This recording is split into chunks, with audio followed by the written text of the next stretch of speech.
Kembali lagi di channel MZ Sofa. Di tangan saya saat ini sudah ada Redmi 3 yang mengalami boot loop ya.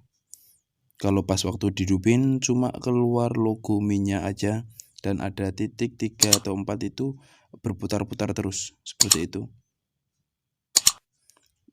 Dan HP ini sudah saya standby-in selama 1 jaman lebih. Tampilannya seperti itu terus. Sempat mati kalau pas waktu baterainya habis ya. Nah, prediksi saya untuk menganalisa HP tersebut itu ada kemungkinan yang trouble di bagian softwarenya. Untuk itu saya sudah menyiapkan file untuk melakukan penyoftwarean di HP tersebut atau pengoflashan ya. Dan caranya seperti apa? Simak terus video berikut. Di sini saya langsung beralih ke PC, bongkar HP terlebih dahulu, masuk ke mode test point, dan hubungan HP agar bisa kedetek di device manager 9008 ya. Itu kalau tidak bisa detect di port seperti itu, sudah nggak ada tampilan 9008, itu tandanya HP belum bisa detect atau belum bisa melakukan flashing atau penyoftwarean ya.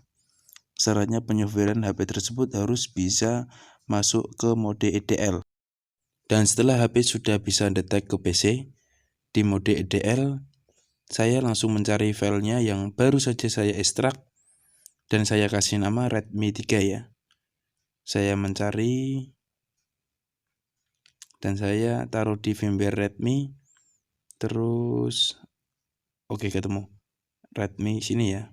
Nah, ini kita kopikan semua, copy paste ya, copy, terus kita hapus di bagian sini.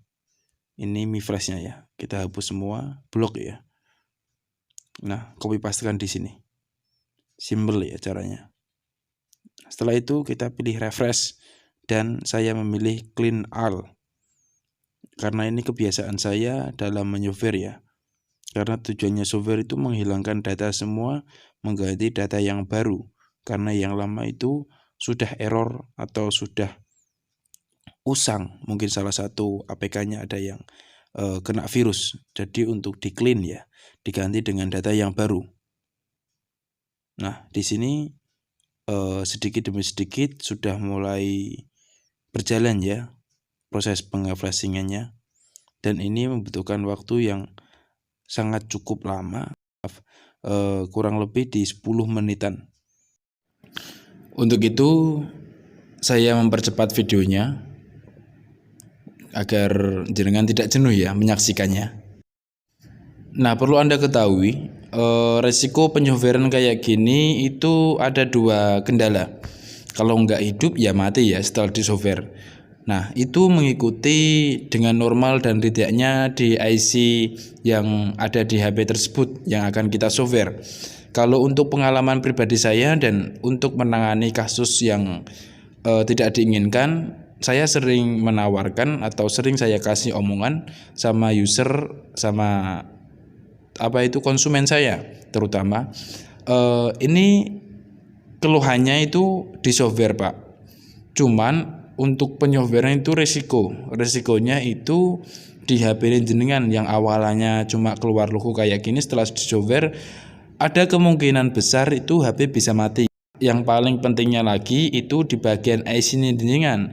Kalau misal IC MMC ini jenengan iku tasih normal, kemungkinan besar HP setelah di software HP bisa hidup kembali, bisa normal kembali.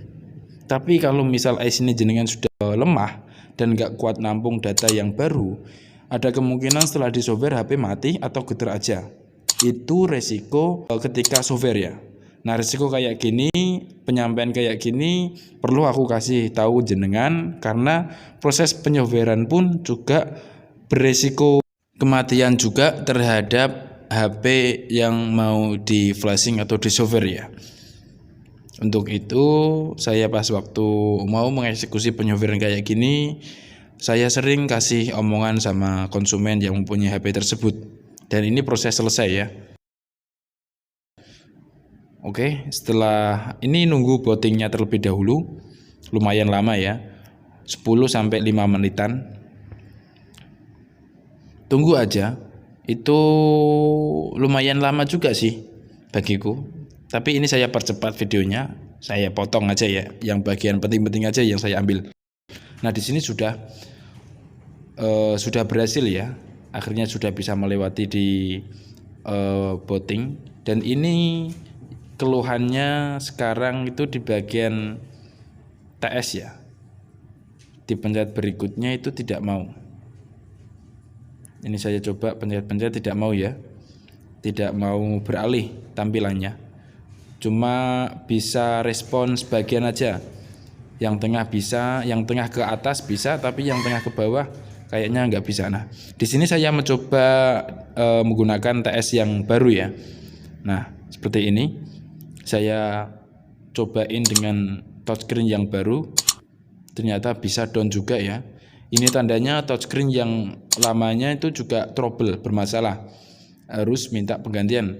Cuma kalau untuk saat ini saya belum bisa mengganti touchscreen-nya saja karena garapan yang begitu rame. Jadi kalau misal orangnya ini ntar saya kasih tahu, kalau mau ya ganti satu set sama LCD. Dan itu biayanya juga berbeda ya. Untuk itu saya akan konfirmasi terlebih dahulu yang mempunyai HP tersebut ya, mau dan tidaknya. Soalnya ini tadi pas waktu masuk posisi HP-nya mati, setelah itu ada keluhan di konektor sama baterai dan on off, banyaklah keluhannya ini. Nah ini sudah bisa hidup ya. Oke, mungkin ini cukup untuk saya sampaikan ke orangnya terlebih dahulu, dan ketika ntar saya sampaikan mau dan tidaknya kita nunggu konfirmasi terlebih dahulu ya dari pihak terkait atau yang mempunyai HP tersebut ya. Di sini saya masih itu ya, proses penyetingan di mulai lokasi, terus bahasa negara ya, sama di mengoneksikan ke WiFi terlebih dahulu.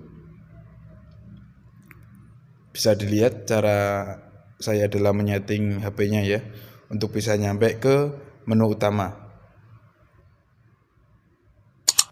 Cara seperti ini bisa Anda tiru kalau misal Anda bingung ya untuk melewati settingan bahasa sama lokasi dan koneksikan ke WiFi terlebih dahulu. Ini fungsinya untuk mengetes software yang saya taruh di file barusan ya, yang saya flashing memakai file tersebut itu aman dari akun atau enggak. Biasanya kan kekunci akun Mi-nya ya, dan di sini saya koneksikan ke WiFi-nya terlebih dahulu. Oke. Dan saya menunggu selama 5 menit atau 10 menitan ya, untuk benar-benar memastikan kalau HP yang saya flash barusan itu bebas dari Mi akun ya. Dan ternyata worth it ya, hasil ya, tidak ada koneksi Mi akunnya, tidak nyantol. Dan di sini bisa diperhatiin spek dari Redmi yang saya habis flash ya. Oke, sekian mungkin video ini yang bisa saya share untuk kalian semua. Semoga bermanfaat dan memberi pemahaman yang sebelumnya Anda belum paham.